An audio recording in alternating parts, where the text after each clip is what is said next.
Well, good day to you. Welcome back. This little story today is about finding your optimal writing process and maybe dropping some presumptions about what you need to do to write successfully, and then looking at the lives of other famous writers to see what worked for them and why it worked for them. Well, these last few days, I've been thinking about my writing process. It's because of several things. First of all, I would say in the last few years, I'm actually not as productive as I once was at writing. There's probably a few reasons for that. This was brought all to mind about my writing process from an article in the issue 27 of TypeTown. If you're not familiar with TypeTown, go visit them. There's a link down below. TypeTown is an online journal or magazine that's published periodically that has articles of interest to typewriter aficionados, and a lot of it is really about the writing process. It isn't much about repair and maintenance of machines. It's about how writers have used typewriters in their creative life. And so issue 27 gave several links to different articles interviewing the famous author Elmore Leonard. And I love to read how other writers have used different tools and methodologies for writing and what works for them. You know, I've put out over 300 videos about typewriters, and in these videos I've done a lot of exclamatory proclamations about how typewriters are really good for the writing process. But that's not universally true with everyone, and I acknowledge that. Mechanical writing may not be the best way for you to create. However, the most successful writing methods that I've used over the years really haven't involved typewriters that much. It's really starting out in journal books, handwritten journal books. And from there, I go to a more mechanized form of writing. So as the article in TypeTown talks about Elmore Leonard, it quotes him as to his basic writing process. And he says, "I write longhand. Then I put whatever I've written a few pages at a time on the typewriter as I go along, or maybe just a single paragraph to see what it looks like. That's essentially why I type it up, to see what it looks like." And then later he says, "It took me 20 years to buy an electric typewriter because I was afraid it would be too sensitive. I like to bang the keys. I'm doing action stories, so that's the way I like to do it." I thought this was really interesting. It seems like he's found this way of using both handwriting and typewriters. The essential creativity, the very first spark of the words goes by hand onto paper, a few pages at a time in his case. And then after a few pages or even a few paragraphs, he likes to type it up to see what it looks like. And I think that's interesting. That's an interesting process. Maybe it's important to see what it looks like in printed form versus handwritten. I mean, I look at this journal book of mine. This dates from February 2010 to July of 2012. And I just open it up here to Tuesday, September 27th, 2011, and I'm seeing fountain pen, blue ink fountain pen, actually script written, right? And then I'm seeing corrections made with a red lead mechanical pencil. And I remember this was really my most productive writing process. Writing it by hand for some reason maybe sparked the creativity, or maybe it was slow enough of a process that I could edit myself in my mind as I went, versus blasting things out through your fingertips onto a keyboard and not thinking fast enough, right? The pace of data entry in a word processor or even a nice fast typewriter can be quicker than what your mind can think, right? So I think there's something about the pace of handwriting. And then I go back in this case, I was using a red mechanical pencil and just scratching things out. I believe at one time, and I'm just going to try to simulate here, at one time I was actually holding both the fountain pen, like the fountain pen would be here in the writing position, and then the red lead mechanical pencil would be here, like an X grip, and I could literally swap them and do a little corrections as I went along, or wait a couple paragraphs or maybe a page, or maybe if it was a blog article, a couple pages of an article, I would just go back afterwards and kind of reread it with the red pencil in hand and just do a few little corrections, a little dressing up the text and everything, and maybe in this case adding a few words in the margin or a whole paragraph in the margin if I forgot something or whatever. I remember that. That was such a productive way of working. This was actually most likely the fountain pen I was using when I was writing in these notebooks.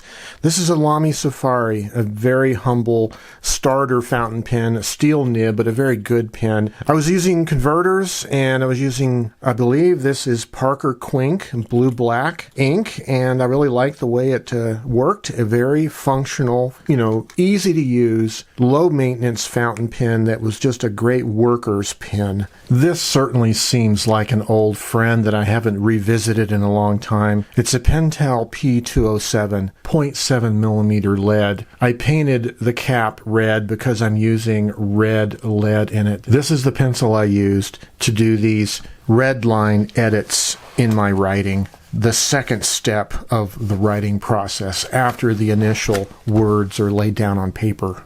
So these two here, the fountain pen and the red lead mechanical pencil, were the tools that I used along with a composition book to do the bulk of my creative writing back about a decade or so ago. You can't go from here directly to published, whatever published means, without going through the mechanization of putting it into printed form in some way, whether that's on the screen of a word processor or a tablet or a typewriter. And so I like Elmore Leonard's idea of typing it up. And I think when I was doing a lot of this writing here, this was for my blog, which, by the way, I haven't written as much of lately as I was back then. But I remember I would type a lot of these articles straight from the book here into my blog. But sometimes I would type it up on the typewriter. First, it would be a typecast, but started out by hand in a notebook with a pen, and then hand corrected, and then, so it's like two steps. The initial words, an initial correction by hand, and then it gets typed onto paper with a typewriter, and from there I can either scan it and post it as a typecast, or then I can type it as a word processed document, which gives another opportunity to do more edits, right? As you think about things and you have a chance to retype it, some things come to mind that need to be changed. Here's an example of how I use this editing, inserting additional text into an initial work. Let me read this paragraph to you. Winter, for him, was always like waking from a long slumber, casting off the dreamy comfort of the warmer months for the cold season that functioned like a brace of cold water to one's face. Just the opposite of what a winter's hibernation might insinuate.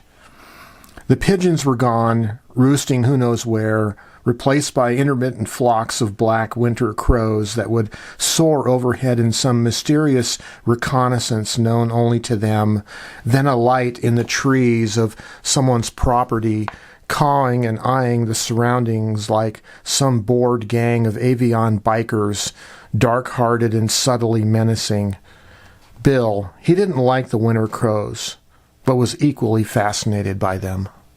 The problem, of course, in the writing process is that you never know when to stop editing. That's always the problem. That's how a lot of writers find their success in terms of finding their working method that works best for them, is to learn to quit editing, to learn to quit trying to fiddle with it. Because sometimes when you fiddle with it too much, you lose the spontaneity of your individual writer's voice. I mean, this is especially true if you're doing something like using Microsoft Word or some equivalent and leaving spell checker and grammar checker turned on and having the red underlines and the blue underlines or whatever color it is nowadays, and having Microsoft tell you how your writing needs to sound so that in their eyes, perhaps, the whole world can write in the same generic vanilla gray bland style. You don't want that. You don't want to be sounding like vanilla gray, bland. You want to have your own voice. So whatever methods you use, don't go to the extent of massaging the hell out of it until there's nothing left of your creative voice. You need to maintain a little bit of that rawness so that your voice can stand out. Like that flawed creature, that flawed brain up here that's struggling to put words down on paper, and it doesn't have, maybe in my case, certainly, yes, doesn't have the skill to put it perfectly. There's always a flaw that you have to kind of fix after. But that's kind of like the style or the imprint or the thumbprint, the fingerprint of the personality of the writer inflected there.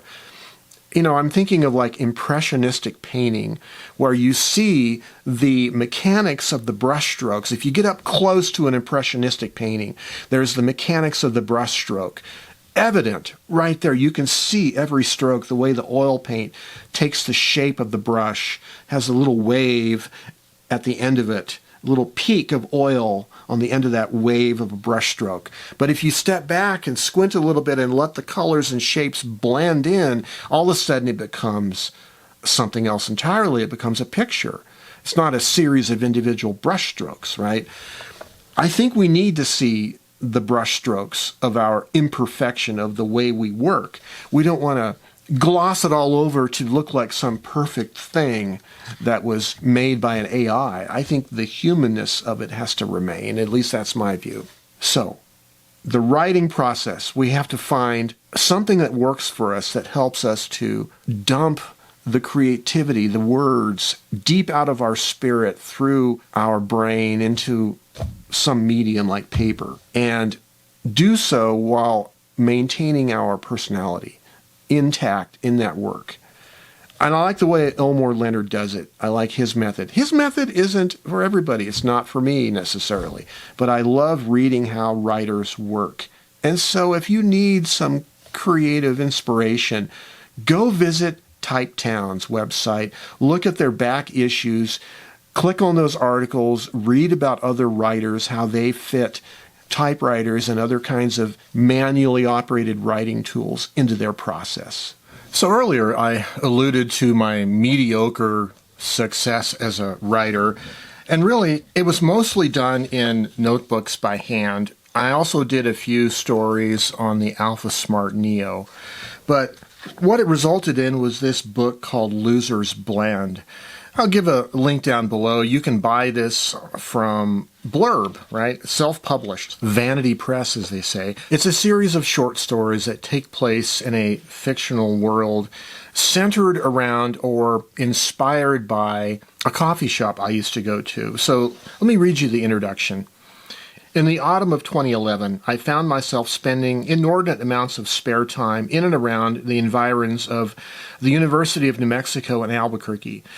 One of my favorite haunts was and remains Winning Coffee, whose eclectic clientele and liberal-minded management seemed an ideal place within which to put pen to paper and begin creating this imaginary world of street artists, writers, and mavens centered on the imaginary Loser's Blend coffee shop and Bill, its main character.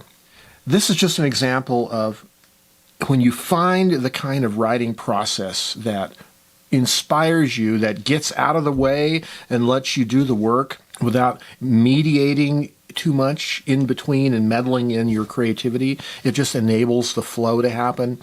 When you find that process that works for you, stick with it, work with it, and do the work.